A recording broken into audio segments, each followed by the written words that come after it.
They laughed when Elias Vaughan began to dig. Not polite laughter. Not curious laughter. The loud kind. The kind that carries across steel halls and shared mess decks. The kind that marks a person as small. Elias did not respond. He never did. The research outpost on Kepri 9 sat on a plateau of blue-white ice. The sky above it was always pale, sometimes silver, sometimes almost black. The sun here was weak and distant. It gave light but little warmth. The coalition chose the planet for study because it was stable. No quakes, no storms worth naming. Predictable seasons, predictable cold. The aliens who staffed the outpost loved predictability. They were planners. They were committees. They trusted models and charts and shared consensus. Elias trusted dirt. He was human. One of the few assigned to the station. A systems engineer by title. A builder by habit. The first week after arrival, he requested drilling equipment. Not for sensors. Not for resource extraction. For excavation. The quartermaster blinked at him. Why do you need to dig? We have climate-controlled housing. We have redundant shields. We have power backups rated for centuries. Elias nodded. Then he repeated the request. When approval came through, it was marked recreational. A hobby allowance. The aliens found that amusing. They watched him through the observation windows as he worked alone. They took recordings. They shared them with friends on other worlds. The human digs a hole. The human fears the cold. The human hides underground like a burrowing animal. Elias kept digging. He cut through ice, then permafrost, then black stone that rang under his tools. He reinforced every meter with composite braces he fabricated after shifts. He worked slowly. He worked carefully.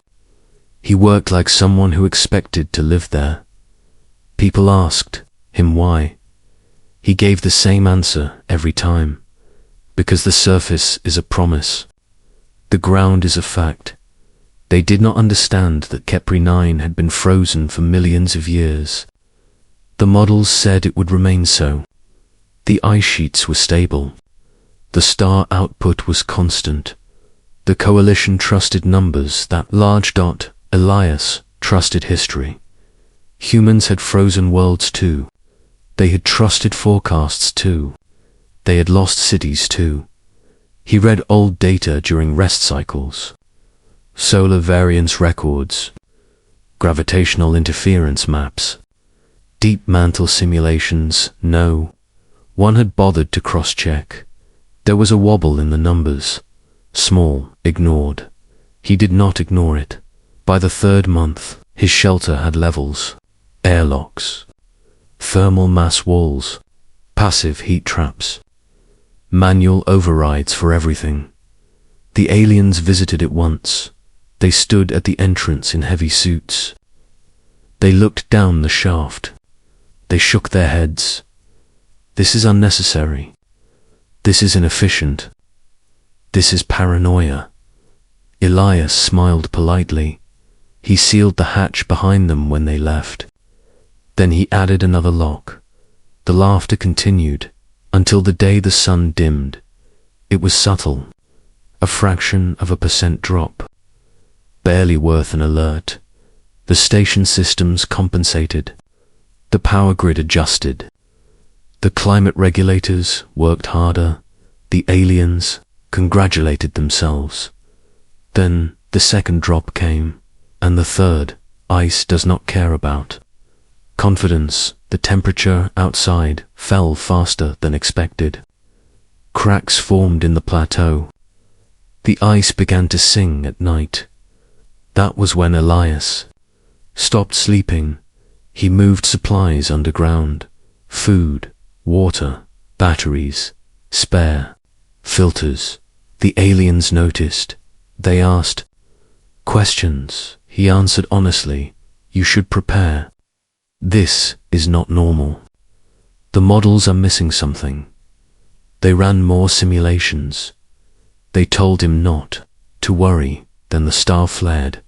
Not outward, inward. A collapse, ripple.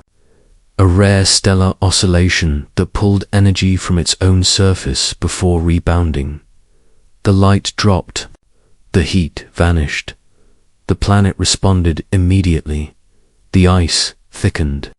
The atmosphere contracted. Storms formed from nothing. The outpost alarms screamed.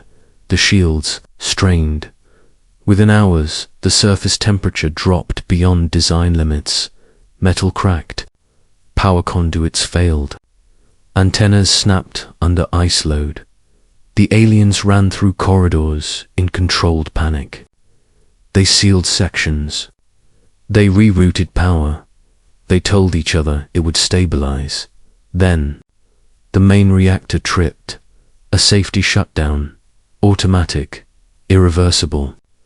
Without external power, the lights went out. Emergency systems flickered on. Then off, silence fell across the station. Elias was already underground. He felt the tremor through the stone. He checked his gauges. Everything held. He waited. On the surface chaos bloomed. The aliens could not generate enough heat.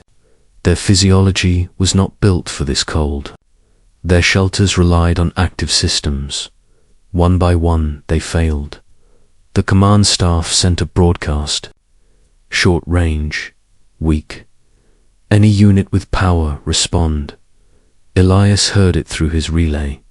He did not hesitate. He sealed his suit. He opened the shaft. The cold hit him like a wall.